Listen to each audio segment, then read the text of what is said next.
Hey guys, welcome to the channel.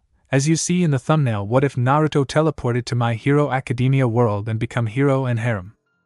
Before I start, please do support for more awesome content, and subscribe my channel and like this video. Go support and follow the AIG217 for writing that awesome fanfic, and also make sure to comment on this story, link in the description. A confused blonde walked the streets of a city he was unfamiliar with. Hell, he had never been in an actual city. He wore an orange blazer and black pants with combat boots. Well, that's what he found when he woke up in a room that wasn't his. At first he thought he passed out of exhaustion because of his training, but then he remembered defeating Kaguya. However, in her final moments, she managed to create a dimension and sucked Naruto away from his world. Now he was here. The noise outside was something he was not used to. As he made his way to a large window panel, his eyes bulged out of his sockets.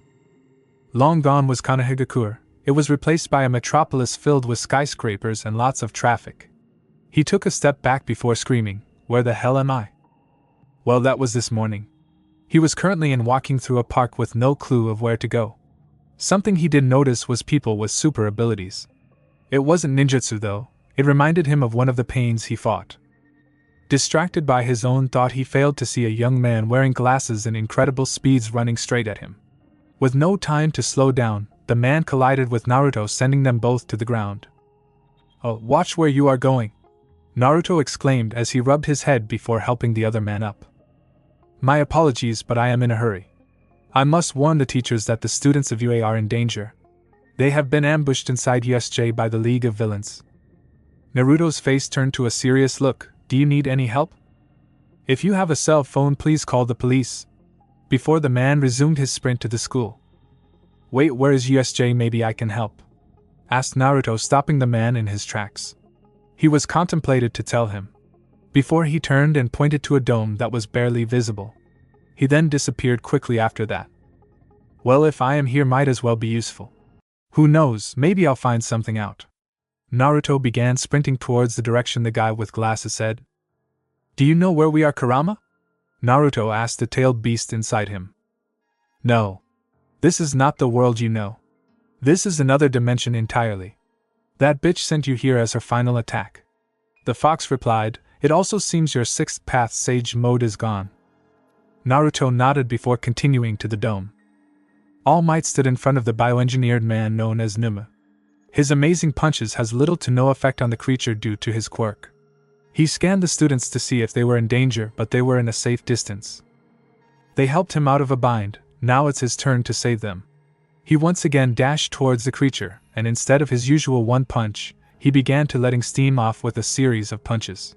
Slowly the creature began to elevate off the ground before he was pummeled away by All Might, breaking through the ceiling and disappearing. The victory came with a cost, however. He stood proud where he was, but he knew he couldn't move anymore. He was a sitting duck. The students were at a distance. They could not match the villain's speed, and the one who could save him, young Midoriya, was unconscious after he tried taking on Numa to defend his friends. He saw the teen with the hand on his face approaching him, ready to deliver the final blow, and turn him into dust. Out of nowhere, a flash of orange appeared. A boy he had never seen before, with a blue sphere in his hand and a determined look on his face. Time slowed down for him to scan every single detail from the teen. Rasengan!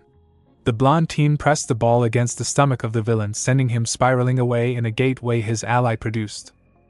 "You okay, mister?" he asked out of breath. "You saved my life, young boy I have never seen," All Might said before disappearing in steam. Naruto looked on to see how the overly muscular man turned into the scrawny one who looked on the verge of death. "Don't tell anyone," Naruto heard All Might say before a wall of cement appeared before him and concealed the hero away. "Who are you?" the one with red hair asked. "Uzumaki Naruto," he answered proudly. Naruto was sitting down in a bench recalling everything that has happened so far. Not even an hour into this dimension, and he got involved in a life and death situation. He chuckled to himself, but then he heard footsteps approaching him. It was the girl with black hair that has a revealing outfit. He blushed before turning away. "I just want to thank you for saving Kyoka, Kaminari, and I back then when we were in a jam." She bowed, showing a bit more of the cleavage she already has been exposing. Naruto blushed more and scratched his head lightly. "No big deal. What's your name?" The girl blushed embarrassedly. My apologies, I haven't introduced myself properly. My name is Yaoyorozu Momo. I am pleased to meet you. She extended her hand and Naruto smiled, getting up from the bench and shook her hand. Uzumaki Naruto, likewise. Like I said before, Momo-chan, if it wasn't for you, I wouldn't have not known what was going on, and pointed me to All Might. If even a few seconds had gone by, he would have been dead already. Yes, I know, but still thank you for saving us, Naruto-san. She smiled. Anyways, I haven't seen you around here. Are you new to Mizurufu? Well, something like that, Momo-chan, Naruto said. He was about to say something before they were interrupted by a small animal. Uzumaki-san, the small dog said, could I have a word with you? Naruto turned to Momo, who only nodded and left them alone. Naruto followed the man to a room filled with teachers who had come to the rescue, including All Might, who was deep in thought. They were sitting down in a U-shaped desk and a lone chair was in front of them. All the seats in the U were taken except for one that must belong to the bloodied man with long hair. Please take a seat, Naruto-san, the animal man spoke as he sat right next to him. First of, you have seen All Might in his true form. We ask of you to please keep it a secret. There are a few designated people that know his true identity. Naruto looked at the blonde teacher before nodded. You have my word. Great. Next, this facility is top secret, and only heroes should know about it. How were you able to find it? Naruto explained the event that happened earlier with the young man with glasses. It appears young Iida-san quick decision saved some students and myself as well. All Might broke his silence. I believe there should be no punishment to the student. I agree as well, but telling a secret hero facility to a complete stranger could have backfired completely. I believe we should give him a warning in case of future cases. All the teachers nodded before the principal continued. Last but not least, Naruto-san, where are you from? Naruto hesitated to answer but felt there was no danger telling teachers about himself. After all, he owes his ninja careers to one special teacher back home. I am not from this dimension. This got the attention of all the teachers. I am from a world where shinobi walk the earth. In this dimension, I am just one of the millions of shinobi that practice ninjutsu. Before arriving here, I was in the middle of a war. 2 crazy men with powers that could rival gods lured the 5 great nations into war. However, this was all a master plan by the creator of ninjutsu, Kagaya Otsutsuki. My team and I were on the verge of victory from the deity, but at the last moment she managed to create a portal to which I was sucked in, and here I am. The principal nodded. I see, Naruto-kun. Do you mind waiting outside so we could process this information, and what we'll do with you? Naruto nodded and exited the room and waited outside.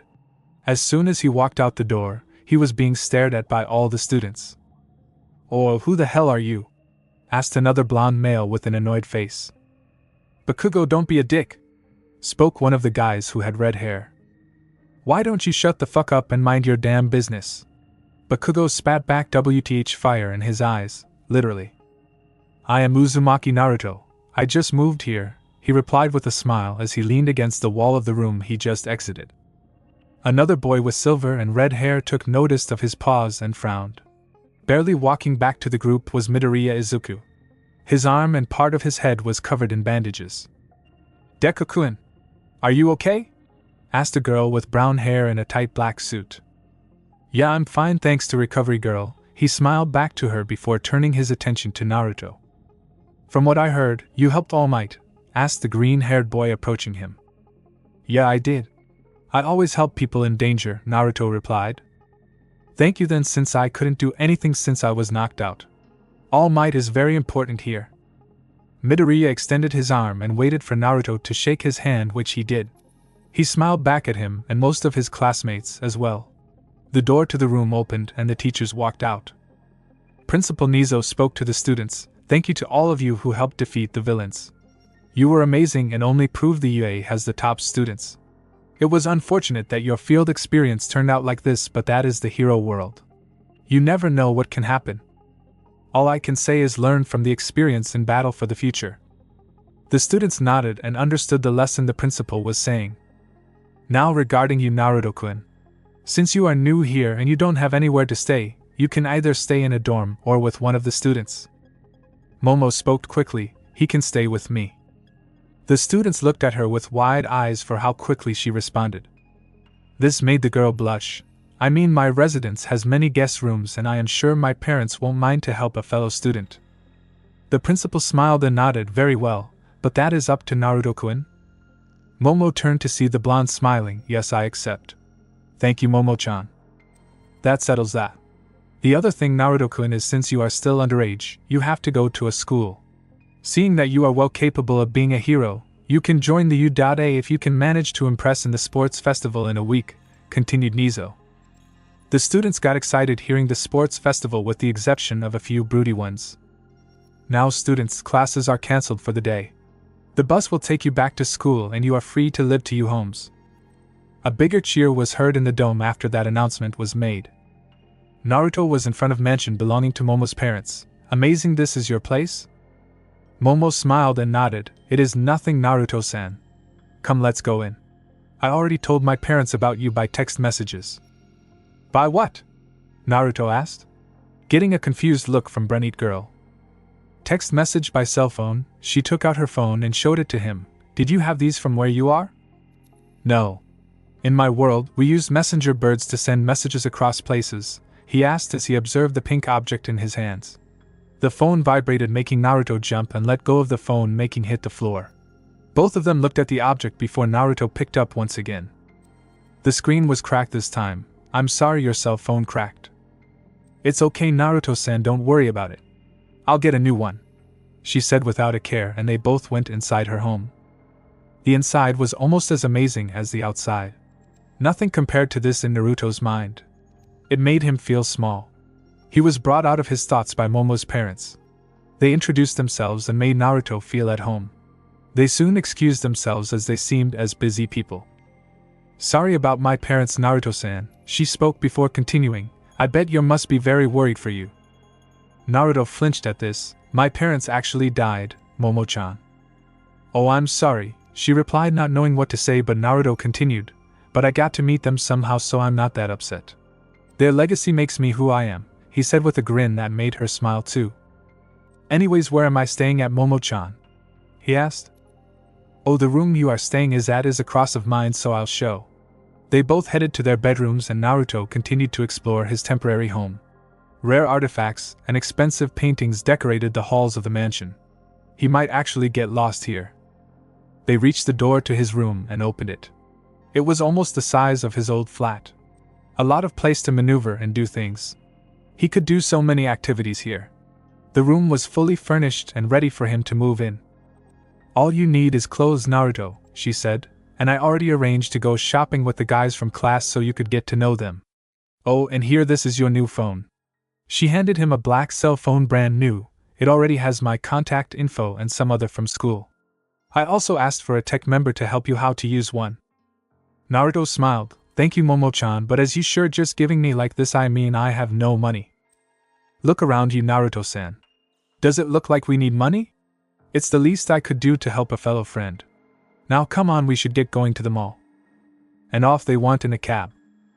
The teachers from Iida were gathered in one of the halls of the school talking about the attack on the students, and about Naruto. Someone had told the League of Villains about the school trip to USJ, and you could also add that to someone sneaking through the school perimeter. The target was All Might this time, but the students were also targets to invoke the legendary hero. However, the topic was on the blonde ninja who appeared out of nowhere. Are you sure we should let him compete in the sports festival, sir? Asked Midnight. He has all the talent to become a hero. He also could be a big help to us in case any more attacks against the students, replied Nizu. If it's true what he says. The boy has been trained to be an assassin as a ninja. He might instinctively kill one of our students. I mean, the attack he did almost tore the attacker apart according to All Might's description. We simply do not know enough about the boy, said Snipe behind his gas mask. It's true that he helped All Might Eraserhead in 13, but that could be part of his plan, so we can trust him. Perhaps he's the one helping the villains. All Might once again intervened. If that's the case, then even more we should keep him near and coach him to become a hero. I believe that is the right move too, Semta spoke. If he were an enemy, we still have Eraserhead to remove his quirk and interrogate him. Give the boy a slack. If he was truly a villain, he would have not interfered. With All Might gone, the villains could run the country. I say we give him the chance to prove himself, spoke Present Mike. If he performs well in the games, we'll have Eraserhead keep an eye on him, said Ectoplasm. That's the only solution. He is still young and has much to learn. So it is settled then. No one is against this anymore? Nisa asked, and the teachers shook their head. Good then. We must get things ready for the festival. Midnight will be in charge of the games this year. Midnight nodded and smiled comically. Oh, it's going to be so much fun. The students met at the plaza of the mall, but eventually everyone split up, leaving Momo and Naruto by themselves. They went into several shops and looked for clothes for both of them. Naruto picked his style of orange, black and blue colors, while Momo refused to let him see her clothes to Naruto's protests. Soon both were eating in the food court with dozens of shopping bags around them. Momo was eating a salad while Naruto ate ramen. After tasting a bit, Naruto knew it wasn't nearly as good as Ichiraku's. He looked up to see the girl studying him, strangely making him blush. What? Is there something on my face? The girl blinked and shook her head. Sorry about that, I tend to study details of everyone once in a while.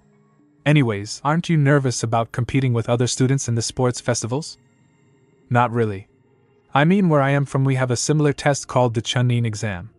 We literally face life or death in that tournament. Momo became pale learning that, but what would happen if you died? Did the school get sanctioned or something? After graduating from ninja school, you are considered adults. Once they give you this, you are a full-blooded ninja. He took out his Heidi from his pouch and showed it to her.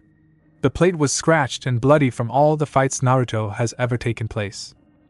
Besides, before taking the exams, we signed a waiver saying we understand the possible outcome of the tournament. Well, the festival is nothing like that, so you don't have to worry about anything like that to happen. So tell me about yourself, Naruto, she asked curiously. When I started my ninja career, I was asked to talk about myself. Now here I am doing the same thing. My name is Uzumaki Naruto. I like ramen and eating ramen at Ichiraku's ramen stand. I like to train to become stronger and developing jutsus.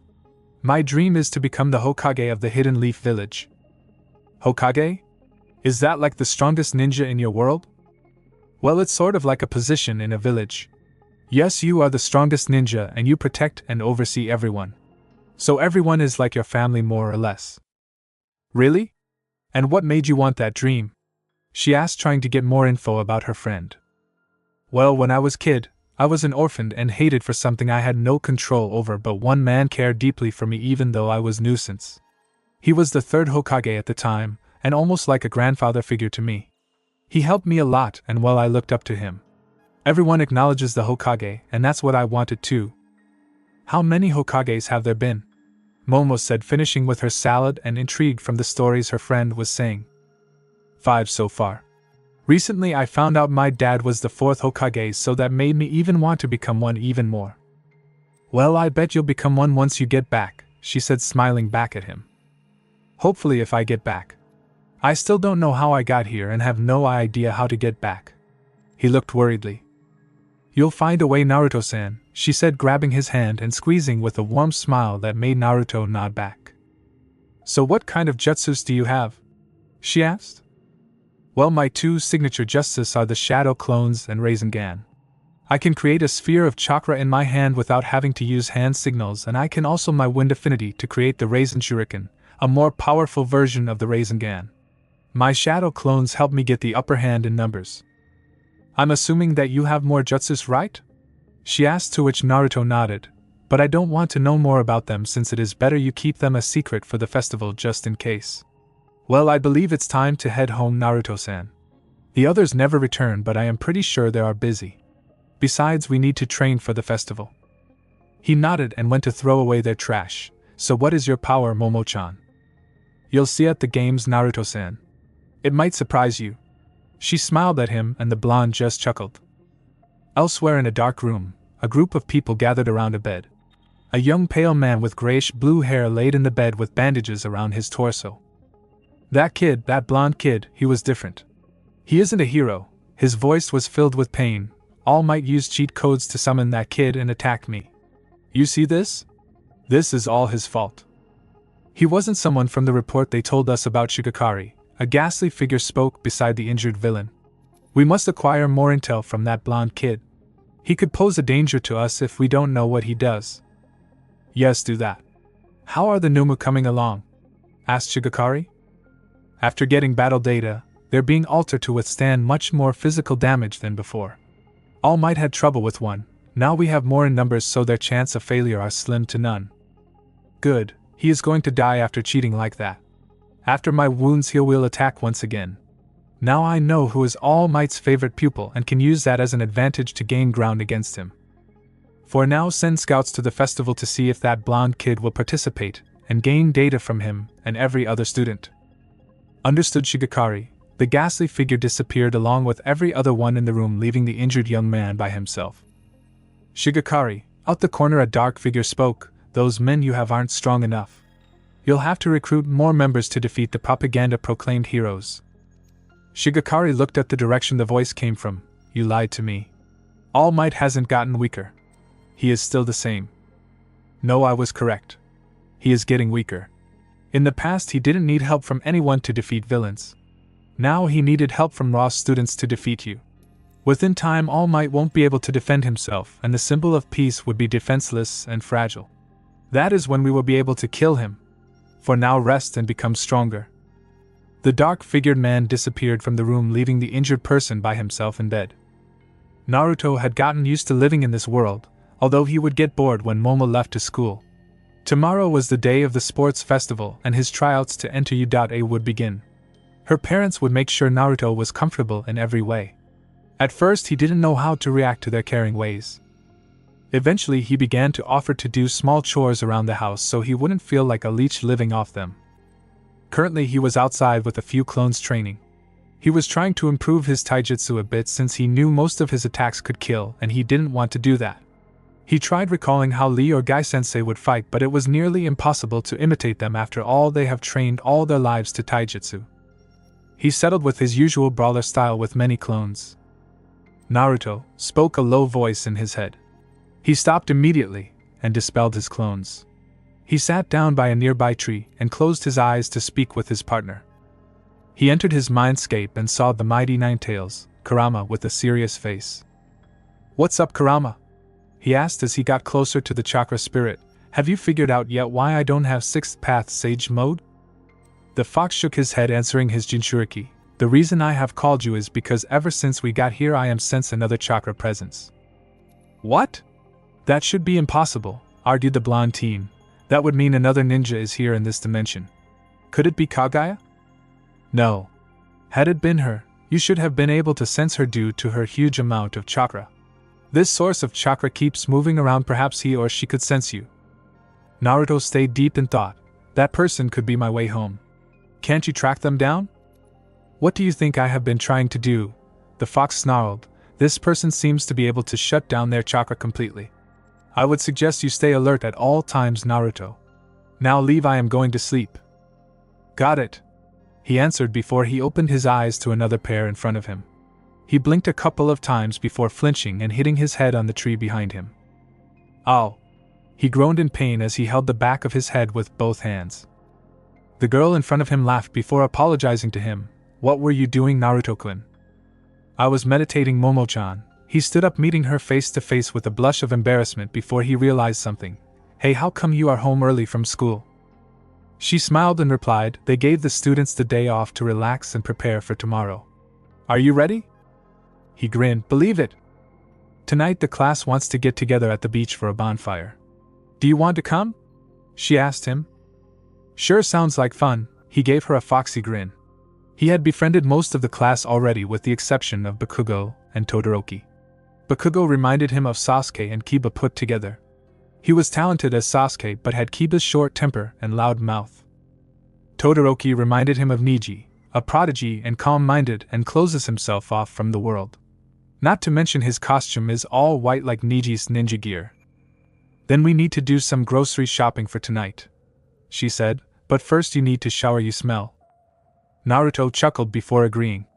Momo herself had changed. She was reserved at first, but being with Naruto, she has been able to be herself. She was teased at school by the other girls, while mainly Ishido, about the blonde living with her, and Mineta would cry and complain to her that Naruto stealed her from him. She denied to say anything about Naruto and kept lips sealed. She changed from her school clothes to something more comfortable, a pink sweater and leggings. She sent a text to the group chat made for the class and asked what she should bring. Ashido, I'll take the marshmallows. Laughing face. Uraraka, I've got sodas, smiley face. Iida, I would be responsible for bringing the waters just in case. Midoriya, I guess I'll take the chocolates. Jiro, I'll take hot dogs, buns, need someone to take the weenies. Kaminari, leave that to me. Mineta, I got wood. Kirishima, Mineta, chill man, we didn't need to know that. Anyways, I'll take plates and napkins. Ashido, gross. Tsuyu, Mineta, please don't be so vulgar, ribbit. I'll take the shish kebab sticks. Mineta, you guys. I meant I'll take the wood for the bonfire. Crying face. Momo, Naruto, and I will take the graham crackers and I'll make the seats and ice chest to use there. Midoriya, nice thinking, that'll save us a lot. Ashido, so you and Naruto? Winky face. Aoyama, a l'amour es belle, is there anything for me to take? Mineta, Yayarosa-san, why? Jiro, leave her alone, guys. Whatever she does with Naruto is her business, winky face. Uraraka d. Midoriya, Aoyama, I think we are all covered. Aoyama, very well, I'll take extra sodas just in case. Momo, I am having second thoughts of starting this chat. Ashido, we're just playing, Momo, you know that. Siro, you're forgetting chips. I'll take them.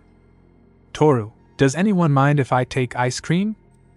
Uraraka, ice cream. Yes. Ojiro, I'll help Mineta with the firewood, I'm sure he can't carry a lot of them. Kirishima, burn. Ha. Kaminari, lol, I'm dead. Mineta, I hate you guys. Sato, if Toru is taking ice cream, I'll take some cones then. Toru, thank you. Midoriya, that should be all of us. The others won't be able to make it. Iida, then that settles who is responsible for everything. Ashido, see you guys tonight. Momo stopped replying to the group when Naruto was ready. He looked completely different from his usual orange. He was wearing some khaki cargo shorts and black t-shirt. Yet, orange could never escape him as he wore an orange snapback cap. So what are we taking? He asked. We need to buy graham crackers and an ice chest. Well, just the crackers, I'll make the ice chest. Alright, so let's get going then, Naruto said with a grin as they walked out of the house. They walked through the aisles of the convenience store trying to find the graham crackers for tonight. After not being able to find them, they asked an employee and pointed to them to one of the end caps. They thanked him and started walking towards the item they were looking for. Out of the corner of his eye, Naruto saw an old lady trying to reach something from the top shelf. Hold up, Momo-chan, he said quickly and left the girl. She turned to see him walking toward the direction of the old lady and went up to them as well. Momo saw the exchange of words and Naruto reached for the item she was looking for. Thank you, young man. I tried reaching but my old body just doesn't let me anymore. You're welcome. Was there anything else that you needed? No, sweetie, that was all, thank you. She saw Momo behind him and smiled. Such a cute couple you two make. Both of them blushed before Momo spoke. Oh no, we're not a couple. Really? Such a shame. Maybe my granddaughter would like to meet you, young man. Momo's heart was beginning to beat fast, but then he heard Naruto speak. Sorry, Oba-chan, but I already have my eyes set on someone already. What was she feeling? Momo thought, who could that person be? Well, whoever she is, she must be very lucky. Well, I won't take much of your time anymore, thank you once again. With that, the old lady left, leaving both teens by themselves. Naruto turned to see Momo in a train of thought. You okay, Momo-chan? She snapped back to reality. What? Oh yeah, come on, let's find the crackers. He nodded and continued to the end cap. They bought 2 boxes and went to pay for them. Before long it was getting dark. They told the driver to take them to where the class was meeting. When they got there they saw a few of them beginning to set up. Mineta and Ojiro setting up the wood for the bonfire, while everyone else was clearing the area of any shells of trash that has been left behind to have a place to walk around. Momo-chan! Naruto-kun! They heard the pink girl yell from afar, waving at them. They both smiled and walked to the direction of the camp. Is everyone here? Momo asked to her classmate. We're just waiting on Siro and Toru. Everyone else is here removing any kind of trash that can cut us. Naruto smiled and said, I'll help with that too. He summoned a few clones and ordered them to help the class clean up the beach they are staying at. I guess I'll start doing the chairs, Momo said and began to materialize the objects from her body. Elsewhere, one of the clones was talking to Midoriya as they cleaned the beach. It must be amazing to be able to produce clones to help you out. Yeah, it is, but it comes at great cost. If I use too many, I get very tired and fall unconscious, the clone responded. Has that ever happened? The smaller teen asked. From just using my clones, no. It's combination of fighting for a long time and using other attacks that tired me out. I see, so you must have a lot of stamina to keep summoning clones, right? Yeah, I do. I rarely run out of gas, but it has happened before. Well, it looks like the beach looks clean for us to walk without any problems, guys, Jiro said, getting all of their attention. Mineta, Ojiro, is the firewood ready? Yes, it is. Mineta answered as he stared at the Momo picking up her sweater so it won't tear as she produced the ice chest now that she finished with the seats. Naruto picked up a pebble and with a small amount of chakra hit Mineta in the head, causing him to yelp. What the hell was that? He looked around and saw no one cared for what happened. He cursed with tears. Does anyone have a lighter to start the fire? Asked Kirishima. Everyone looked at each other and forgot all about it. Everyone face-palmed. The most simple thing has been forgotten. Naruto smiled. Don't worry guys, I got this.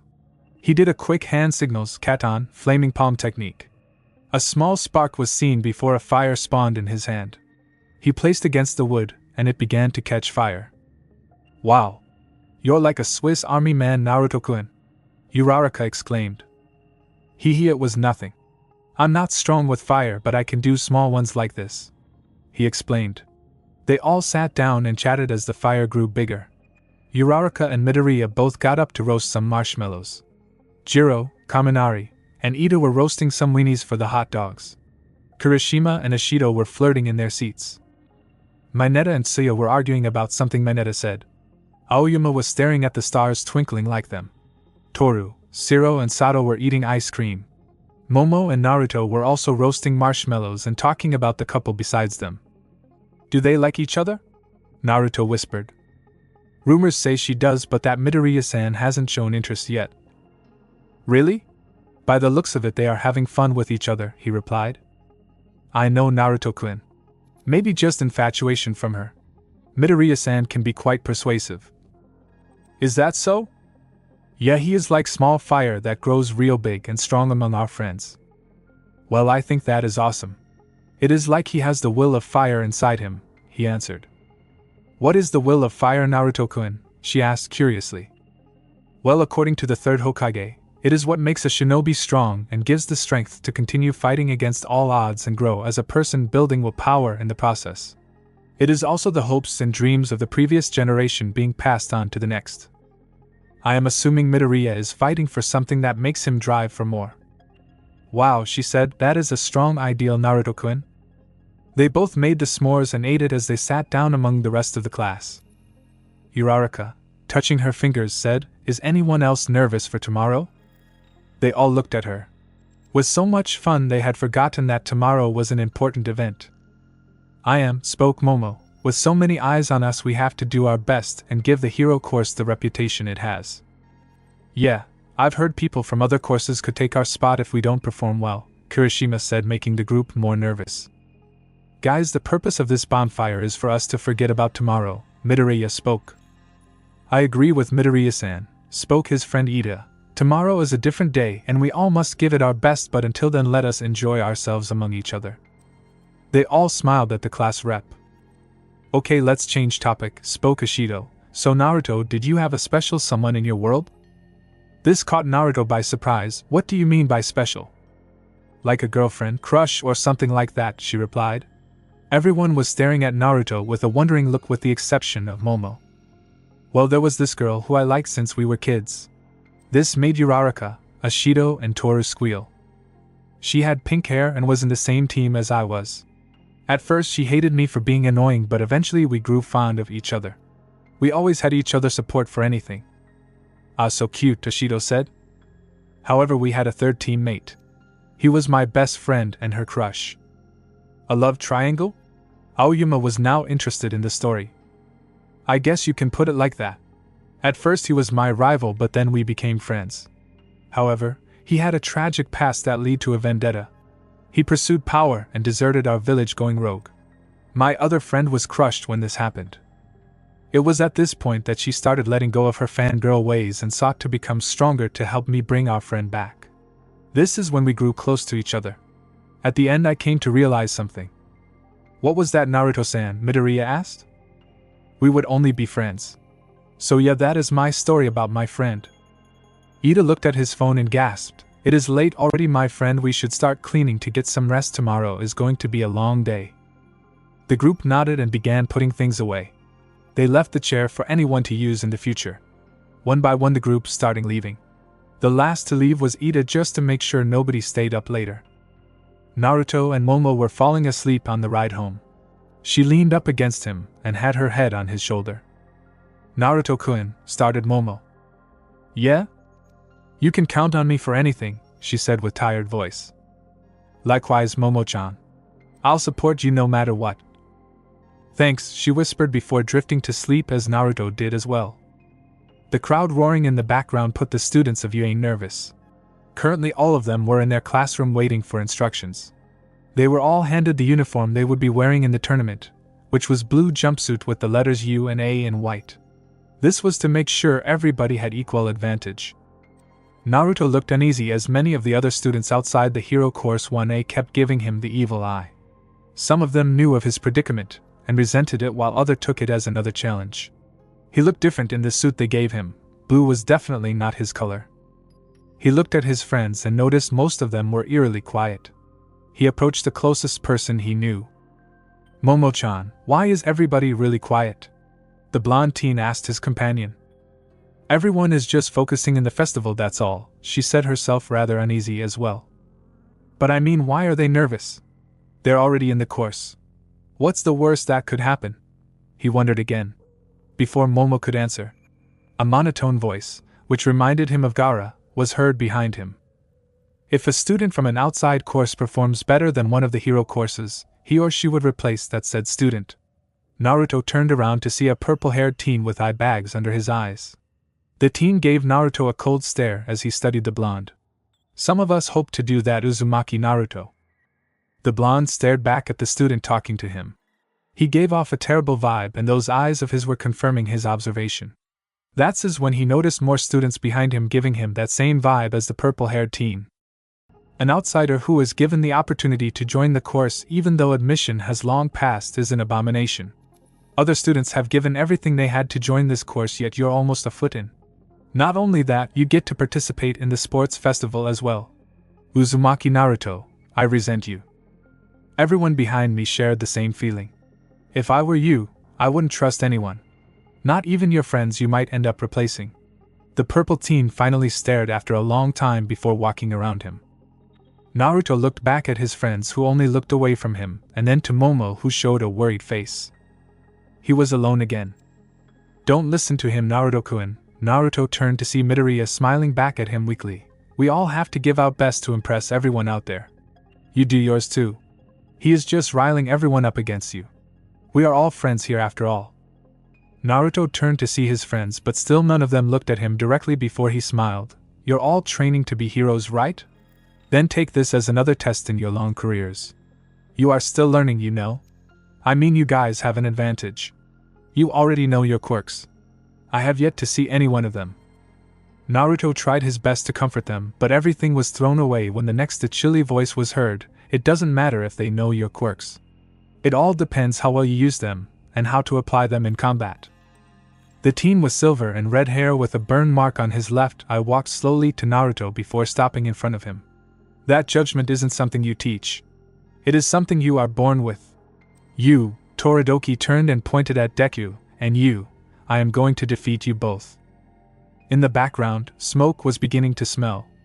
Another blonde heard the conversation and was boiling inside. The second top student declared war with Deku and not to him.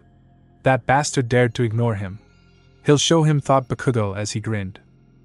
All of a sudden the intercom came to life and told the students to start walking to the stadium. One by one every student began walking out the classroom and into the hallway. The stadium shook with roars as the students came out of the tunnel. Heroes throughout the world watched to see possible sidekicks for their businesses. One by one an excited President Mike and Dead Eraserhead introduced the courses.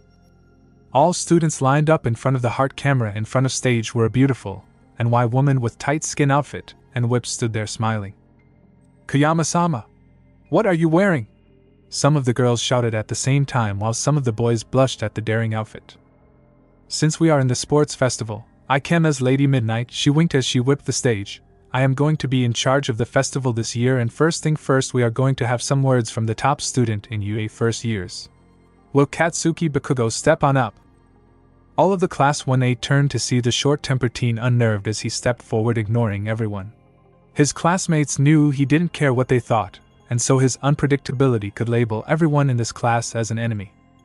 Bakugo looked at everyone in the stands and slowly leaned into the microphone in front of him. Without breaking eye contact with the crowd, he spoke confidently. "I am going to be number one." Everyone blinked at him before a thunderous boo erupted from the fans as Bakugo stepped off the stage as he stared at Todoroki, then to Deku, then to Naruto, sending a message. Such strong words from young Bakugo. Midnight said, confused before gaining her form back. "Anyways, for the fifth part of the festival you all would be participating in an obstacle course. It is divided into 3 stages, which you all will find out when you get there. With that being said, let the games begin." All the students were outside the stadium in a path that leads to a tunnel. They were all ready to begin the race, as only the top 42 students would be able to move on to the next stage. Naruto was loosing up in a corner, observing anything he could seek his eyes into. Having to fight 2 gods back-to-back tend to do that. He already knew his powerful adversaries, Todoroki, Bakugo, that purple-haired kid, and Deku. "Nervous?" The girl next to him questioned him. He smiled back. "Nope, I am just excited to begin. I have nothing to lose after all. Momo-chan, let's do our best." She nodded back and smiled before the screen on top of the starting mark began to sound. 3, 21, go! Immediately everyone sprinted toward the tunnel. Todoroki ahead of everyone as they reached the tunnel, and everyone else began cramming into the small opening. Naruto began to feel a cold air feeling the hole they were in, and in a second heard yelling from the people in front of him. Ice was forming on the ground. Without hesitating, he jumped to the walls and began running with the chakra in his feet. Some of the students gasped as he trailed behind the ice user. Other students began to thaw the ice out and resumed the race, with most of the class 1A ahead of the others. The quirks began manifesting themselves one after the other, trying to use the most of them. Perhaps the one who surprised everyone was Mineta's sticky balls. He began to pull them off his head and throwing them on the ground, and stepped on each one, avoiding Todoroki's ice on the floor. Mineta surpassed Naruto as he was having trouble with the ice as he had nothing to hold on to. "Haha, take that, Todoroki. I outsmarted you, and now feel the wrath of Mineta-sama's special attack." He was cut off from a blow to his back by a mechanical arm. All of them, including Todoroki, stopped at the amount of robots from the entrance exams blocking their ways. "What are those things?" questioned Naruto before Momo Iida answered him. "Those are the robots we are forced to fight during our entranced exam. Although we were supposed to ignore these because they were a waste of time." The silver-haired teen looked insulted by the robots.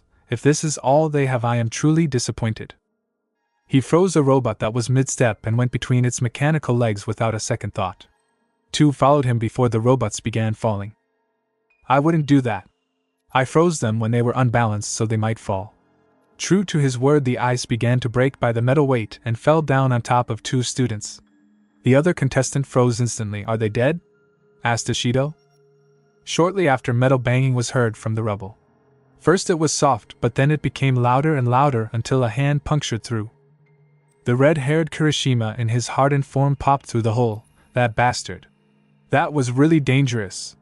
Had it been someone else, they would have died. Soon another metal banging began to sound. Similar to Kirishima, another teen with gray hair popped through. He had gritty outlining in his eyes with sharpened teeth and was in a steel state. That was dangerous. If it had been someone, they would have died. They both turned to look at each other before they began sprinting on top of the fallen robot, complaining that they both had almost the same quirk. As the students stared behind them and blonde blur past them in speed, Bakugo was using controlled explosions in his hands to propel himself in the air. He was picking up a lot of speed, that half bastard. I'll kill him. He quickly reached the top ahead of the other two but was met with Siro, who had used his tape lines to pull himself up, and Tokoyami, who used Dark Shadow to rappel himself to the top as well. Down on the floor, the robots began to attack the students as they tried to come up with a plan.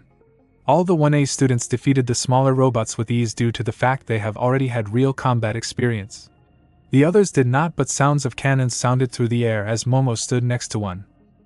The 0-point robots began falling as they left a gap for the students to squeeze through. Naruto looked at his friend with amazement. He panicked because he's never seen a robot, yet here she was blowing them away with ease. He looked at everyone doing his or her best to impress the camera. He saw Deka picking up a piece of metal, Uraraka destroying robots, and Iida breaking them with ease. He nodded and understood. They all wanted to be accepted just as he once wanted. He fist-pumped his hand and began moving ahead. Stage 1 clear. Todoroki had a tremendous lead reaching to the second stage. It was a large crater with sporadic towers of rock that were connected with each other by steel binds. Todoroki asked the situation quickly and approached the closest line before freezing it. He balanced himself and began gliding through the obstacle course. Bakugo in the air began his long trip to the other side as the students began gaining on him. He cursed before speeding up his bursts. The students stood at the edge of the crater, not knowing what to do next. They all saw Atsu jump and land on the rope with both hands. This is just a glorified rope climb, ribbit. The rest looked on as the Toad Girl crossed the crater. A small giggle was heard behind the group as they turned to see a pink-haired girl with goggles and a mechanical suit strapped on. "Isn't using mechanical equipment illegal?" questioned Uraraka. "It is for the hero courses. In order to level things, those from the support class are allowed to use any equipment they bring as long as they made it. Now the whole world will see my babies in action." 1A small projectile followed by steel chain was shot from a small hole in her belt. It lodged itself to the nearest tower, and she repelled of it, landing with both feet on the side of the wall. She then activated a fan that picked her up an inch from the wall and blasted to the top of the tower. The students were marveled to what she just did. "Assess the situation and use the best of your abilities to cross," someone yelled behind the group. It turned out to be Naruto, who was sprinting at full force before jumping off the ledge. The student shrieked as the blonde teen was beginning to lose momentum in the middle of the nearest tower. "Naruto-kun!" Momo yelled before she saw a familiar sign she's gotten familiar with. Kaiga Bunshin no Jutsu. A clone appeared next to Naruto as it grabbed him by the arm and tossed him as high and far as possible before dispelling. Soon Naruto landed on top of the tower before turning to see the other students before smirking and giving them thumbs up before continuing. He repeated the steps a couple more times before he landed on the side of the crater. Stage 2 cleared. In first place, we have Todoroki Shoto. Nothing less than remarkable for the son of the number 2 hero endeavor. "The talent must run in the family if you must say," sounded excited President Mike, while Eraserhead looked at him weird. In second place, catching up to Todoroki, is Katsuki Bakugo. The fiery student has a lot to do to back up his earlier comments that fired up the other students. And in third place, and it is a shocker, the outsider known as Uzumaki Naruto is behind the number 1 and 2 students in UA. He has a lot to prove if he wants to be accepted to the school. "Go kid go. You're supposed to unbias, you know," stated a bandage-covered Eraserhead. This made the color commentator stop in his tracks to apologize. Anyways, the last and final stage is the Minefield. It is not powerful enough to hurt anyone, but they're strong enough to set you back a couple yards. The more you get through the field, the more there are. Who will be victorious? Todoroki was walking carefully throughout the minefield. He chose not to freeze the ground because it will help those catching up to him. He observed the ground since the mines were easily visible. He heard the bombs bursting in midair and turned just in time to dodge a punch from Bakugo. "I am going to kill you! This is for declaring war on the wrong persons." Bakugo began punching the ice maker, who was dodging both his punching and mines. "I am going to be number 1 undisputedly." The blonde continued his assault as they heard running behind him. Naruto was catching up to the first two. He was dodging the mines with ease. Todoroki looked at Naruto's eyes. They were different. They were dark red with a demonic slit for pupils. "Ha! These humans are weak. Use my powers to detect them and beat those two. Kurama roared inside of Naruto, who only smirked, revealing two canines. As he reached the two, Bakugo shifted his body as he began giving punches to both of them. Naruto was dodging them and returning some of them, but Bakugo was able to move on instinct. The three sprinted as they fought for first place. Suddenly an explosion got their attention. They saw a huge cloud of smoke before something was sent flying in the air.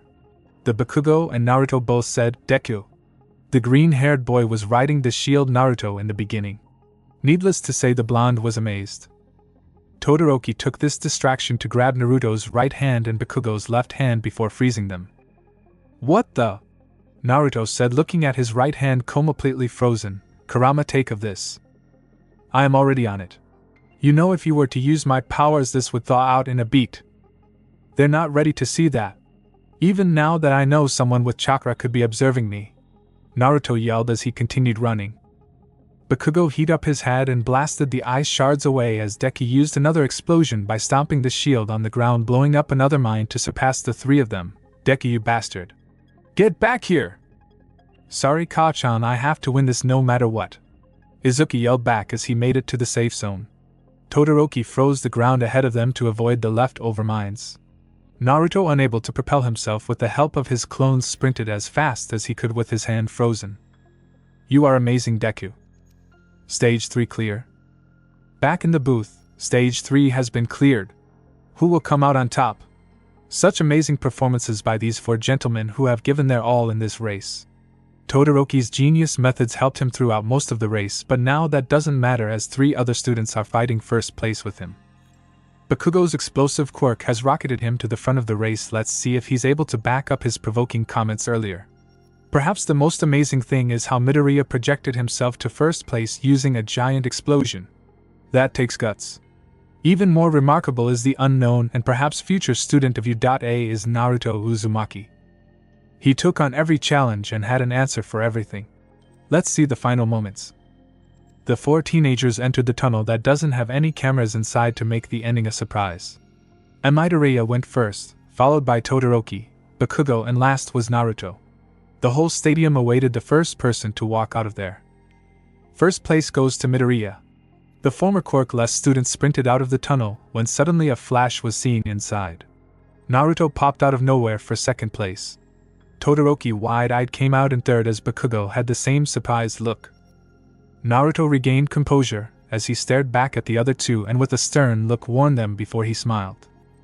In second place, Uzumaki Naruto, followed by Todoroki, Shoto, and Katsuki Bakugo for fourth place. Congratulations to Midoriya, who came in first place. The green-haired teen with tears smiled as he looked at All Might, who was grinning, clapping his hands. "Well done, young Midoriya. You showed yourself to the world."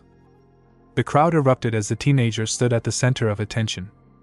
A hooded person stood in front of a store that had TVS for sale in a glass window. They had the sports festival on as the camera shifted between the top four students from the obstacle course. The blonde got his attention before turning to the street and walking along. Uzumaki, with a gust of wind, he disappeared. Izuka Midoriya, Naruto Uzumaki, Shoto Todoroki, Katsuki Bakugo, Ibara Shiozaki, Juzo Hananuki, Tenya Iida, Fumikage Tokoyami, Hanta Siro, Ejiro Kirishima, Tetsu, Mashireo Ojiro, Yusetsu Aways, Tsuyu Atsui, Meza Shuji, Rikida Satu, Ochako Uraraka, Momo Yaoyorozu, Minoru Mineta, and so on. Bakugo gritted his teeth as he glared at the blonde that just beat him. Todoroki studied him as well as he tried to comprehend what just happened in the tunnel. He was sure of himself that he was in second place and Naruto was in fourth, but as he was about to exit the tunnel, a flash of yellow lights propelled in front of them and exited the tunnel first. When they exited the tunnel, he saw a glare from the blonde in front of him. As if he was warning both Todoroki and Bakugo to stay quiet before he smiled at them. "Uzumaki Naruto, just what are you?" Todoroki questioned as he listened to Midnight announce the second contest. Now the top 42 contestants have earned the right to proceed to the post-preliminaries.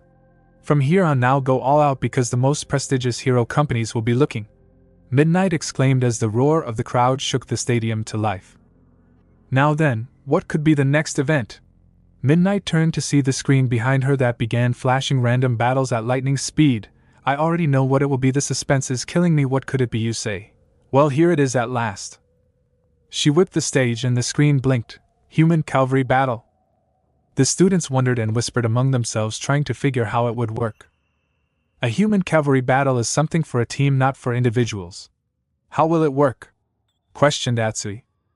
Midnight grinned. You will need to form teams of 2 to 4 of your choosing and form a horseback configuration. The same rules apply as a normal human cavalry battle. You take away their headbands while you protect yours. But the twist is you each have a point value based on your performance on the race. So if it is anything similar to the entrance exam, everyone will receive a different point, spoke Saturn to the others. Don't say what I was going to say before I can, exclaimed Midnight to the students, shutting them all up with a comical face. But yes, that is right. The number of points depends where you place. For example, 42nd will be 5 points. 41st would receive 10 points, and so on going forwards. Now here is the real juicy one. First place is worth 10 million points. Deku froze at his spot. He felt the evil glare from all his friends and classmates. He was the prime target for the second stage, and he had to make a team, which would be difficult to do since it is easier to steal other headbands than to protect it. The glares were different from when he was in middle school.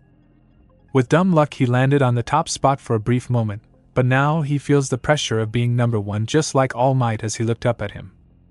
Up in the stands where the teachers were located, All Might looked at his favorite pupil with concern. You've reached that understanding of what it's like quite quickly, my boy. Those who reach the top merely encounter fresh new hardships, and the kids who have enrolled here will hear it countless of times, plus ultra. Midnight motivated the students in front of her. The time limit for the second stage is 15 minutes, and the top 4 teams advance. The point value of the headband will equal the total from each member of the team. The one to wear the headband will be the horse rider. You cannot wear the headband anywhere else but the neck and above. The more headbands you take, the more demanding it is to keep control. Now listen to this, even your team loses its headband or the team's crumbles, you are still not out of the game, as you can steal one back. Momo deducted alongside Naruto, so that means that with 42 contestants, there should be at least 10 teams on the field at all time. Yeah, and even if your team loses the headband, you can still recover and move on to the next stage, Naruto continued. Midnight got the attention of the students. Quirks are allowed, of course, but you aim to purposely harm someone to break up their team, you will be ejected from the game and sit out the remainder of the time. You have 15 minutes to look for a team starting now. Immediately everyone began looking for a team. Talking and chatting was beginning to fill the stage as they exchanged quirk information. However, it seems that both courses were divided. They chose to look for someone they are familiar with. We should team up, Naruto-kun, Momo said instantly, since she knew him well and knew he can defend himself properly. Yeah, we both know each other and your quirk is very helpful, he grinned before continuing. However, I think we should team up with 2 more at least. It will be easier like that. Momo agreed before she heard behind her, Naruto. She turned to see Todoroki looking at the blonde with curiosity and back at Naruto. I'll be right back, Momo-chan. They both walked away from the rest of the students where they would not be overheard. Once they were a good distance, Todoroki spoke. Back then in the tunnel, what did you do? Naruto knew what he meant. It is something you can't understand yet. No one can. If you had that kind of power, why didn't you use it since the beginning? You could have easily won the race. I have my reasons. Probably the same goes to you. I only sense you were using half of your strength during the race. You could have easily stopped Deku from winning the race and gotten first. Both of them stood quietly. I want you in my team. Naruto looked at him with a surprised look. If you want me, you have to get Momo-chan too. Fine. I was going to ask her to join as well. He turned and went to find the last member of the team. Todoroki, the silver-haired teen, paused as Naruto called him. Promise me you won't tell anyone. A moment passed before the other teen answered. It's not me you should worry about. Bakugo tends to have a big mouth. Naruto nodded before jogging back to Momo. He informed her that Todoroki wanted them in his team and went to where he was. They saw him talking Iida, who only nodded, and they assumed he was the last member of the team. They were correct when he bowed to them and offered his service to win the second game. Todoroki began to form the setup immediately. Iida, you are going to be the front as your speed is going to help us. Naruto, I want you to be on my left, and Yaoyorozu on the right. You two are going to be my defenders. Your clones should keep other teams away, and Yaoyorozu's ability to create items will help us defend with objects. I'll be the horse rider since my eyes could protect all of us just in case. The three nodded and were interrupted by Deku, who called Iida for a moment. How can I help you, Midoriya-kun? Iida spoke calmly. Will you be on our team? Asked Deku with high hopes as he stared at his friend in front of him. Behind him were already Hatsum and Ochako. With your speed, Uraraka-chan's zero gravity, and Hatsum-san's tech, we would be untouchable. Iida stared at him. I see that as an excellent idea, Midoriya-kun. I expect no less of you, but I already have a team. Deku saw past him and saw Todoroki, Yaoyorozu and Naruto looking at them. If I want to be a great hero like my brother, I have to face my greatest rival, and that is you. Todoroki and Bakugo aren't the only ones you should be worried about. Good luck in the second stage. I'll be aiming for you. Deku was now worried.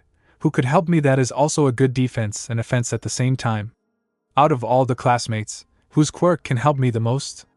That is when a light bulb went on inside his head. I know who. Team points. Team Midoriya, Izuku, Ochako, Hatsum, Tokoyami equals 10, 0, 0, 0, 0, 0, 0 p. Team Bakugo, Kirishima, Ashido, 0 equals 650 p. Team Todoroki, Naruto, Iida, Momo equals 720 p. Team Shinso, Shota, Oyama, Ojiro equals 280 p. Team Mienta, Atsui, Shoji equals 405 p. Team Tetsu, Shiozaki, Juzo, Aways 685 p. Team Kendo, Yanagi, Komori, Tokaji equals 205 p. Team Hagakure, Jiro, Kaminari, Sato equals 345 p. Team Kodai, Bondo, Koda equals 255 p. Team Rin, Shishida equals 115 p. Team Monoma, Tsuburaba, Kaibara, Kawaro equals 285 p. Team Tsunatori, Kamakiri, 60 p. With all teams ready, midnight smirked, and the countdown began. All eyes set on Team Midoriya and his 10 million points, and safe sure you'll be going to the finals. The fans were waiting with anticipation as the numbers on the screen began its final three numbers. 3, 2, 1. Begin! Immediately all team headed for Midoriya and without a moment's hesitation began flying off the ground thanks to Hatsum's jetpack, and the whole team being lightened by Ochako's quirk. Jiro threw her earjacks to them only to be blocked by Dark Shadow. They flew above every team to the other corner and landed with ease thanks to the boots Hatsum made. Amazing, Hatsum-san. Your babies are amazing. He complimented the girl with excitement as the other girl blushed with a grin. The brunette mumbled to herself, only because I made them lighter. On another part of the stage, Monoma had acquired Team Hakagure's headband and was wiggling it in his finger before placing it on his neck. Team Monoma was one of two teams stealing headbands, which was much easier when everyone was distracted trying to steal the 10 million point headbands. One of Ochako's feet got stuck to something on the ground. Midoriya looked and realized it was one of Mineta's balls, but he looked to see where he was. He only saw Shoji going at him at full speed by himself. He had a type of dome on his back made of his body before a tongue came whipping at him, giving Deku moments to dodge it, and hitting the team that was sneaking up on Midoriya. I expected no less from you, Midoriya. The voice of Atsui and Mineta came from Shoji's back. Before being reached, Ochako loosened her foot from the ball and the team flew up, dodging the trio barely but only to be targeted by Bakugo, who was propelling himself with his quirk and aiming at Deku. Nowhere to go, shithead, he exclaimed as he tried blasting the team down but was blacked by Dark Shadow once again. This surprised Bakugo before being whipped back by Siro's tape and landing on top of his team. Nice catch, Siro, Kirishima exclaimed. He detached himself from the horse. Is that even allowed? Midnight gave the students a thumbs up. Yes, it is. The rider just can't plant his feet on the ground. The crowds roared as Bakugo exploited this rule, giving his team a great advantage over others who can't fly.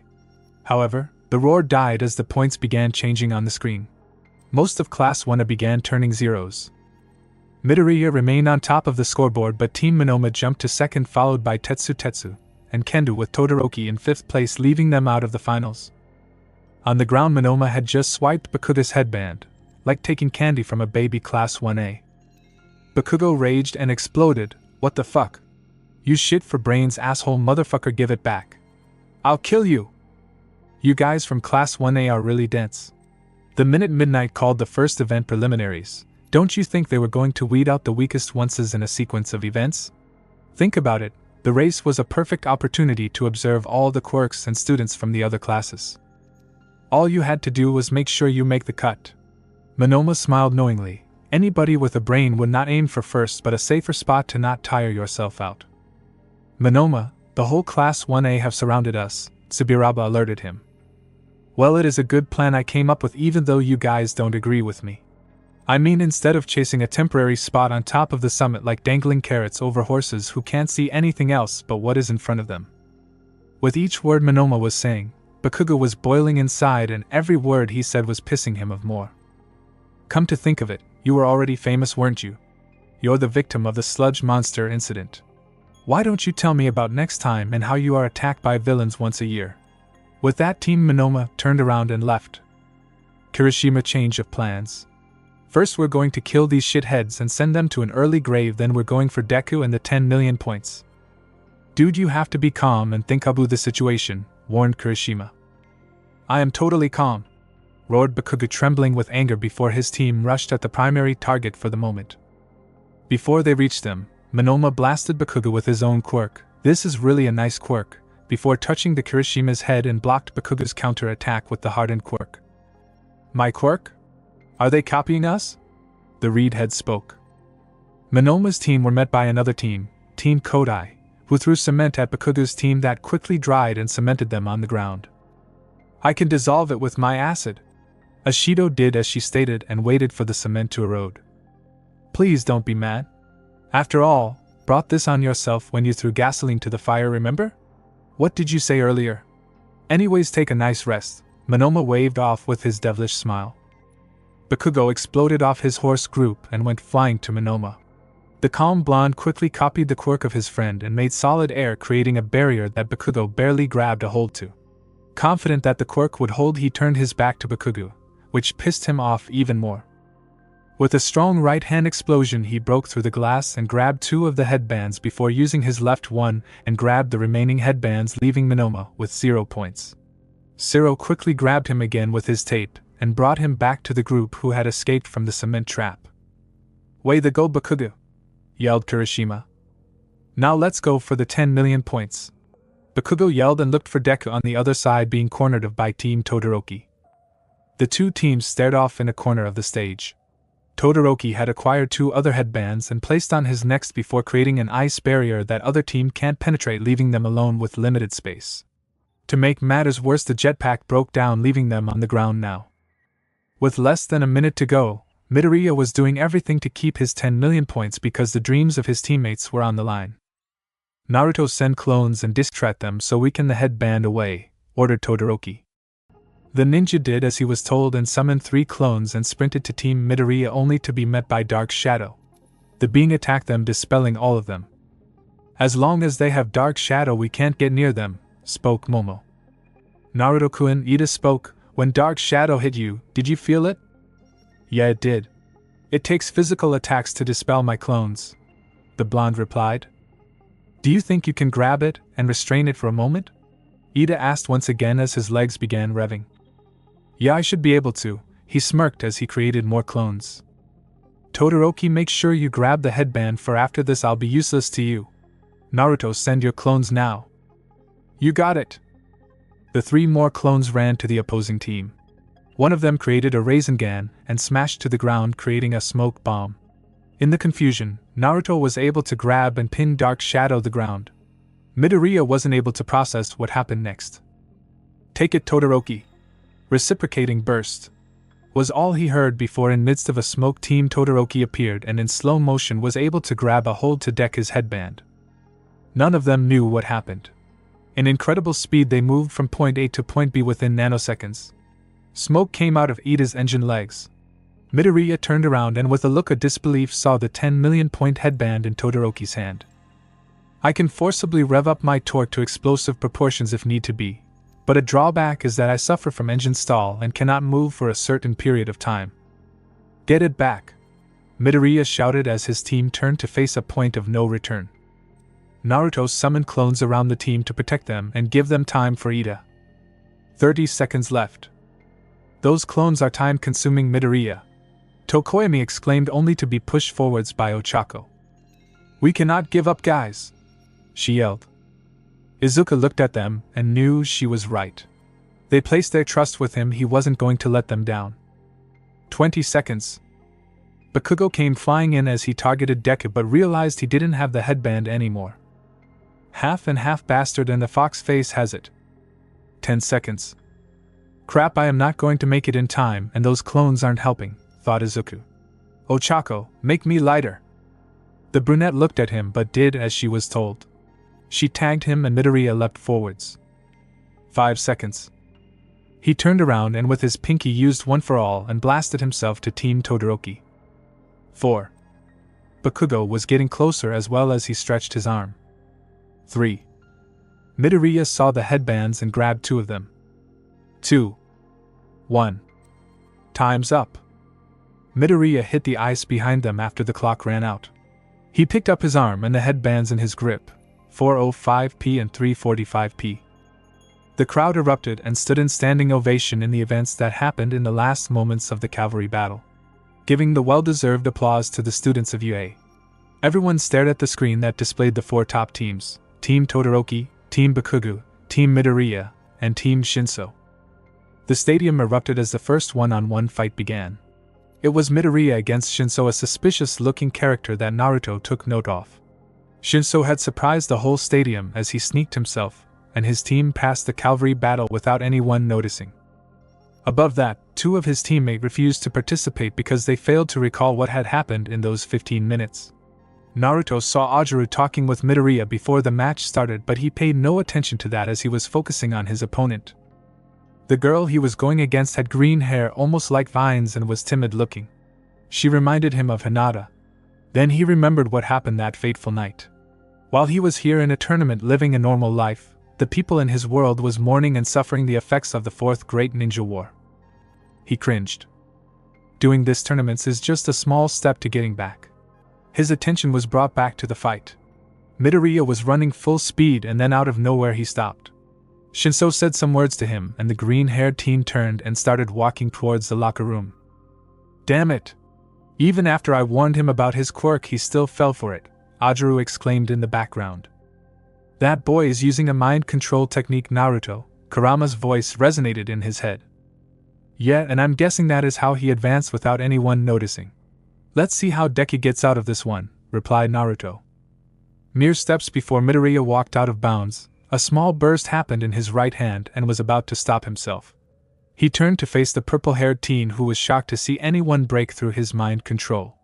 They both started running to each other, and it began a slug face with exchanges of blow. The human broke through the mind control by inflicting self-pain.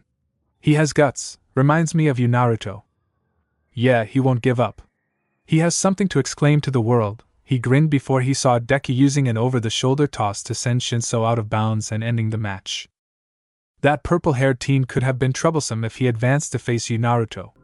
If you were dumb enough to get caught, I wouldn't have saved you for rushing in, the fox taunted.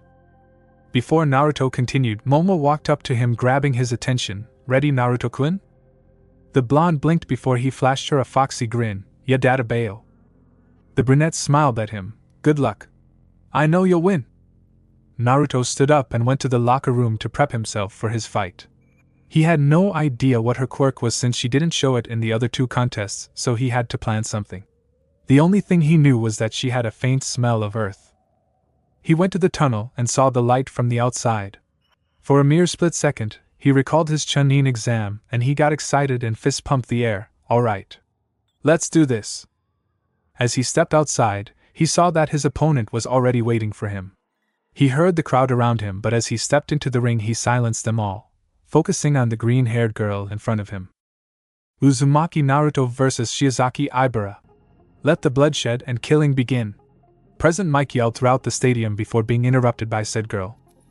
"Excuse me, I don't want to kill anyone," she said timidly as Mike chuckled and apologized for overreacting.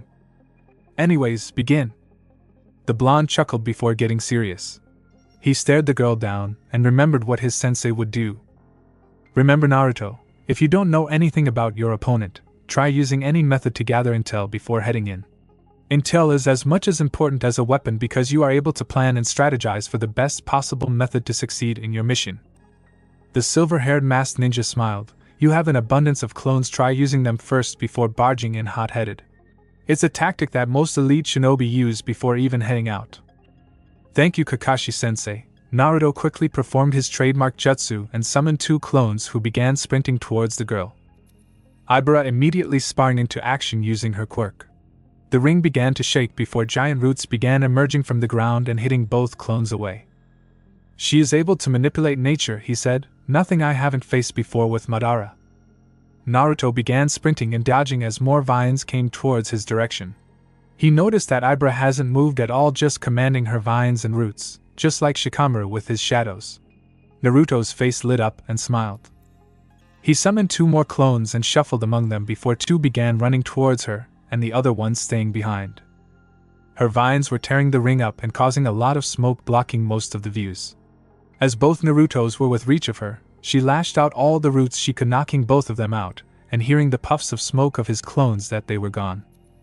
It grew silent in the stadium as they awaited the aftermath. The dust cleared slowly to reveal one of the clones that was close to her was the actual Naruto. President Mick's voice roared, "Incredible Uzumaki, Naruto is down." Midnight was about to call the match before she felt the ground below them move a bit. Ibara, confused, looked back at the spot where the far Naruto was before she looked down. Out of nowhere, a fist popped from the ground and hitting her straight in the jaw and sending her flying backwards out of bounds. The crowd were stunned. "He was out of bounds!" yelled Momo from the stands. "He clearly touched the ground that is not part of the ring." Midnight didn't know what to call because technically the kid in the stands was right. She got closer to the ring before she saw Naruto smile at her and turning to Momo and giving him a thumbs up and puffed into smoke. "A clone! President Mike, this kid just fooled us all." The Naruto that was knocked out stood up and dusted himself off before grinning at the female judge. She smiled back at him. The real Naruto Uzumaki did not step out of bounds. Therefore he is the winner. The heroes that were in the stands and watching at home were appalled by this blonde ninja. They stood up and applauded his match, and the crowd burst into life once again after the confusion left the stadium. All Might clapped slowly and smiled. "Young Naruto, you assessed the situation and verified the quirks of your opponent. You planned 2 steps ahead of them, and you already knew you were coming out victorious. You are already acting and thinking like a hero. Well done, Naruto, you are truly amazing." The blonde kid headed towards the girl and extended his hand to help her. She smiled and accepted it. "I'm sorry for hitting you. That quirk of yours is truly amazing. Once you get stronger, you'll probably unstoppable, believe it." Ibara blushed before smiling. "Thank you, Naruto-san. It was a pleasure fighting with you." Momo saw from the stands and glared as the teens in the ring were chatting. "Are you okay, Yamamoto?" The brunette blinked before turning to see Ochako talking to her. "Yes, I am fine. Why, you ask?" "Well, it's because you were glaring at Naruto-kun and Ibara-san. Are you jealous?" Uraraka teased. The other girls blushed madly before denying everything. "Shouldn't you be focusing on your match with Bakuka-san?" The other brunette rubbed her hand behind her head. "Yeah, you're probably right." Momo saw her sit down and talk with Izuku and Iida before turning to see the 2 on the ground heading towards the tunnel. She sighed. "Why did I do that?" The next match was Todoroki vs. Zero, which ended with the ice user freezing half of the stadium along with the tape user in mere seconds. When he was announced the victor, he let the Zero lose before apologizing without any feelings and walking back to the locker room. Followed by that was Iida vs. May, which resulted in a 20-minute advertisement produced by May Harem at the expense of the engine user. She proudly displayed every gadget she had to the businesses present and at home watching the tournament. The match, if you can call it one, finally ended when May stepped out of bounds willingly. Iida was mad at the pink-haired girl, who paid no mind to him as her mission was accomplished. Next was Kirishima vs. Tetsu that ended in a draw after both displaying valiantly each other's quirk until they both knocked each other out. Midnight stated that winner would be declared by an arm wrestling contest after both students wake up and are healed. Perhaps the match that nobody wanted to see was next, Ochako Uraraka vs Katsuki Bakugo. Most of them knew the result before it even started. With the exception of Izuku and Iida, who cheered the brunette to the finish, everyone knew the Bakugo would come out victorious. Did Ochako surprise everyone? Yes, she did, by displaying guts, intelligence, and persistence to see out a plan she stared since the match began. Unfortunately, she was going out against one of the top, if not the top student in the first year, who was an all-natural talent. Naruto saw the full extent of the other blonde and knew there was no stopping him from becoming number one. They both stared at each other as he sat once again in the stands waiting for his next opponent. Naruto then saw Ochako walking like nothing as she sat down once again in her seat smiling. He grinned and approached her, extending his fist to her, respect. The brunette smiled and fist bumped him back. The exchange was seen by everyone including Momo, who was preparing for her match against. She glared before turning away, blushing. By God, I am jealous. Good luck, Momo-chan, she heard behind her. She didn't turn in case her face was red. Thank you, Naruto-kun. I'm off then. And she bolted out, leaving the blonde confused before he shook it off and saw her approach the ring. This match got his interest because it was to stop students, Yaoyorozu Momo vs Tokoemi Fumikage. In paper they almost cancel each other out, but in an actual fight that doesn't matter. He saw his friend prepare as the match began, and immediately Fumikage used his dark shadow to prevent her to make anything to attack. Continuous and precise strikes stunned the crowd, including Naruto. Momo was confused as to why Fumikage stopped attacking before she realized she was knocked out of bounds in rapid fashion. Naruto frowned, before going down to the tunnel. He waited for her, and saw her broken. He grabbed her arm to stop her, but she shook it off and continued to the locker room. The blonde looked at his friend, slammed the door from the locker room. He sighed before heading back to the stands. She needs to cool off, Naruto. Just let her be for today. This was very important to her. Naruto nodded. She's strong. It was just the wrong opponent to face. The first round ended, and all the victors were announced. Midoriya, Todoroki, Naruto, Kirishima after he beat the steel user in the arm wrestling contest, Iida, Bakugo, Fumikage, and Ishido, who beat Aoyama easily. The second round matches were announced, and it was declared that Midoriya will face Todoroki, Naruto vs Iida, Bakugo vs Kirishima, and Tokoemi vs Ishido. Izuku faced Todoroki in the stage. Both pupils of the number 1 and 2 heroes in the world. One was an all-natural talent, and the other was a hard-working hero to be. Naruto stared at both of them with excitement. He knew what Todoroki was capable of, but he only saw a brief power from Deku in the Calvary battle. The match began with Todoroki trying to freeze Deku just like Zero, but the All-for-One user sacrificed one of his fingers to smash the ice away, surprising Todoroki. Ever the confident, the ice user continued his assault, and tried freezing his opponent again, who responded the same way. So Todoroki is just going to keep trying to freeze him and make him use all his fingers, spoke Naruto. After all of Deku's fingers were busted, Todoroki went for the win and glided his way with his eyes towards the green-haired teen, who was not afraid to use another finger again. After the silver-haired teen circled Midoriya, he froze Deku's leg and tried to knock him out, only to be blasted off again when Deku palsied his thumb against his cheek and used the pressure for another smash, sending Todoroki back. Naruto and Bakugo noticed Todoroki slowing down and with frost on his face. They both came to the same conclusion: he is not using his full power. That's when they heard Deku speak. The words that resonated with everyone in the stadium: everyone is using all their power, and here you are just using half. I don't know what problems you have with your dad, but you are not him. You are you. Now come at me with all your strength, he yelled, causing something to wake up from his opponent. The fire that was inside him raged and immediately melted any frost on his body and warmed it up to his maximum potential. There was a smile on his face. Naruto saw Endeavor react to his son but paid no attention to him. His interest, as well as everyone, was at a full power Todoroki. His blood raced. They both launched at each other with full strength. Deku focused his one for all in his right hand and Todoroki's full-powered flame in his right. Cementos along with Midnight tried to stop both of them to no avail. The sheer power rivaled that of a small explosion, sending steam and debris everywhere. Naruto, Deku, you are just like me. You bring out the best out of everyone. I want to fight you. The smoke cleared and displayed the result that could rival an asteroid crater. Against the wall was Midoriya unconscious, and in the ring saved by his own ice was Todoroki knocked out as well. Winner Shoto Todoroki. The crowd erupted at the match that they just witnessed. They were just first-year students, but they are displaying amazing sources of strength and willpower. Any hero would be lucky to have them as sidekicks. Up next, Tenya Iida vs Uzumaki Naruto. Begin! The blonde and the raved-haired teen stared off. In his base form, he wasn't going to keep up with him. He can outspeed him. He already knew what to do. He heard his legs revving and summoned 2 clones. Alright boys, keep him off me. Both clones looked at their boss and grinned as they saw him sit down cross-legged and close his eyes. Iida was confused, but he knew Naruto was up to something. He heard tell his clones to buy him time, so he needs to this quick before Naruto gets what he wants. He began to accelerate and run at him at high speed, only to have one of the clones hit the ground in front of him with a blue sphere he called Rasengan. He had to jump back as this unbalanced him. Well thought, Naruto. But you have to do better than that. The engine in his legs revved louder, and in a blink of an eye Iida punched a clown in the stomach, turning him into smoke. The other clones was stunned and dodged an attack from the raven-haired teen. Those clones are useful, Naruto, but with a single hit they go away, he told the real Naruto, who just kept sitting there meditating. His legs revved once again.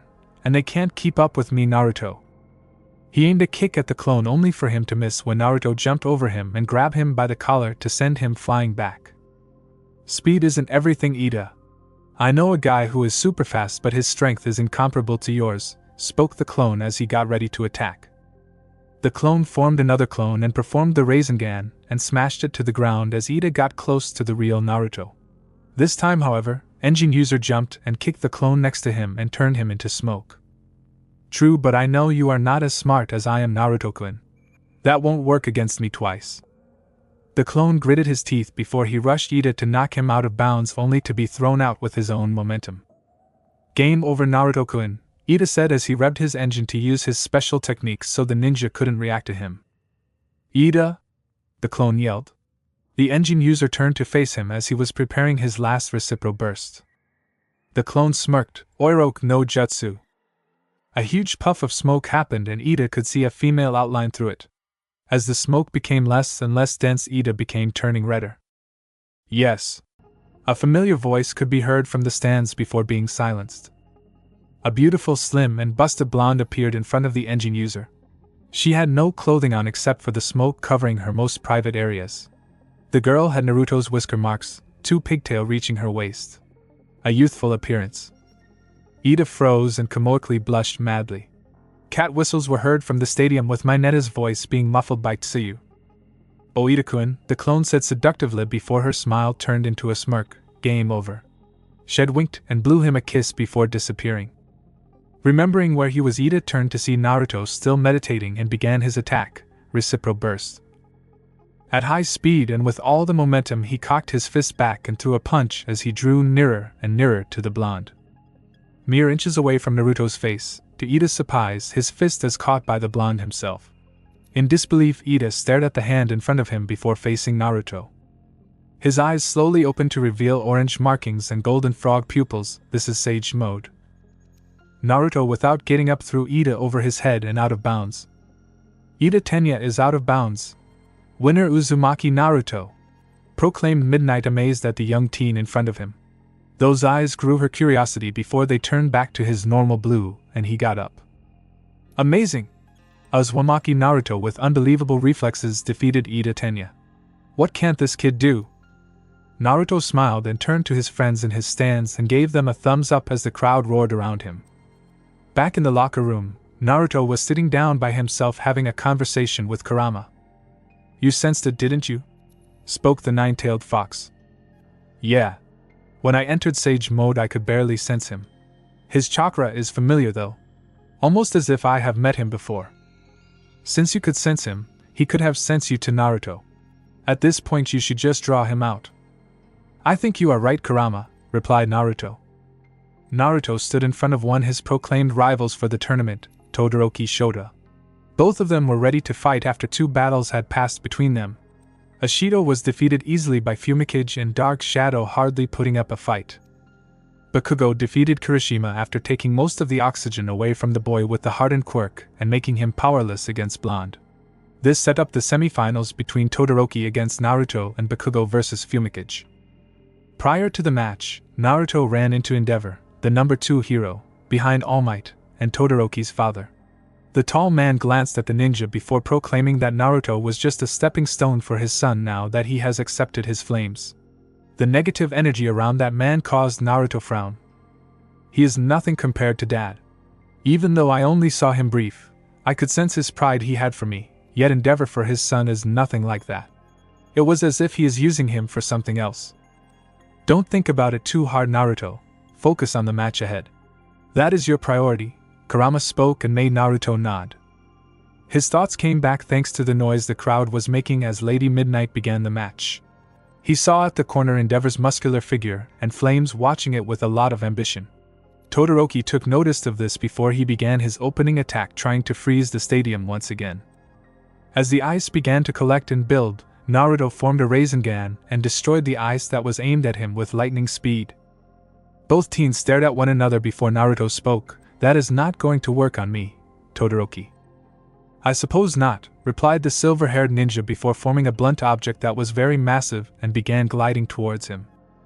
The blonde was able to dodge a swing from the ice maker before being pushed back once again by another ice wall, this time forming a clone to throw him in the air, dodging the attack. Naruto landed on his feet before applying chakra to them and began sprinting towards the hero in the making. He tried to send him flying with a kick but was blocked by an ice shield. Todoroki took this time to attempt to freeze Naruto's legs only to miss by inches as Naruto pushed of the ice shield Todoroki held. The floor was soon covered by ice. Naruto was still applying chakra to his feet to counter the slippery surface. The ice maker began to get close to Naruto for another attempt to freeze him only to be dropkicked back by the ninja. As Todoroki fell back and Naruto was landing from his dropkick, the ice maker began to form an ice ceiling connected to a thin pillar on top of the ninja, catching the blonde off guard and curious at his attack. With a swift ice punch, Todoroki broke the pillar and made the ceiling unstable and falling to pieces on top of the ninja. From left to right, Naruto began dodging his attack, taking his focus off Todoroki. He had grasped his right arm, freezing it. He punched the silver-haired teen back before jumping back to safety. Shit, the blonde cursed, feeling the ice reach his bone. That's going to take a while to thaw out. I'm already on a kit, just keep dodging that boy. I have severely underestimated his combat battle, Kurama complimented. Naruto looked up to see Todoroki's face began covering in frost. Curious at the ice maker, he questioned, "Where are your flames?"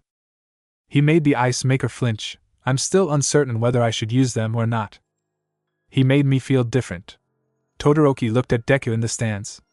He was watching intensely at both of them, keeping notes.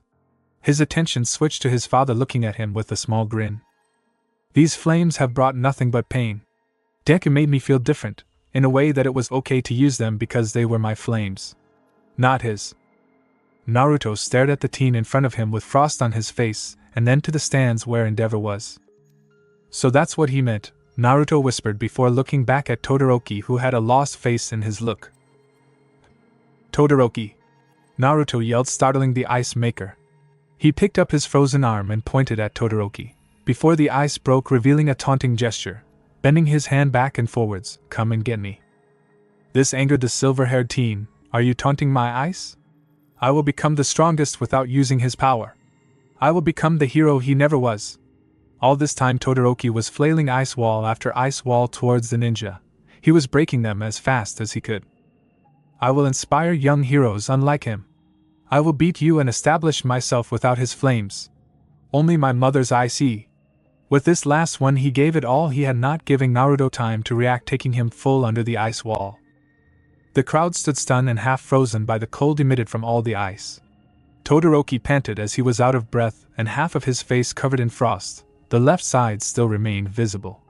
Heroes were looking at the young teen with awe, the raw strength that half his power blew them away.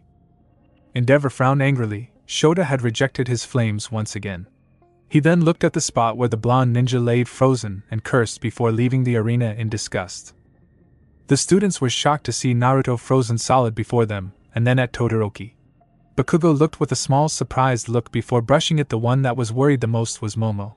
She looked at the frozen spot as well.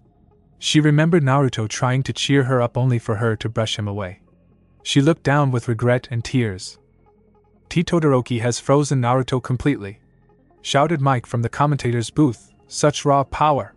He froze the promising Naruto in a blink of an eye. Lady Midnight stared at the Todoroki. You can remove the ice, correct? Todoroki nodded. I only froze the areas around him. I just didn't want to see his face right now. Midnight nodded and was stepping towards the middle of the arena. Uzumaki Naruto has been. The ice began to tremble. Midnight looked at the spot where Naruto was. Todoroki froze and turned to look in disbelief. He faintly saw an orange light getting bigger and bigger. The crowd began to whisper in disbelief as well. The ice began to crack slowly from the top. A small crack began to get bigger, spreading like a spider web before being blown away with a tremendous heat radiating from a blinding orange light. Naruto stood in his spot calmly without any features in his face. The crowd began to cheer and roar, while some stayed in awe at the beautiful light emanating from the stage. The heroes were blown back again at how he broke from the ice. The students cheered and Bakugo opened his eyes as he felt the power radiating from Naruto. It's that same light. Momo looked at her friend in awe. How is he doing that?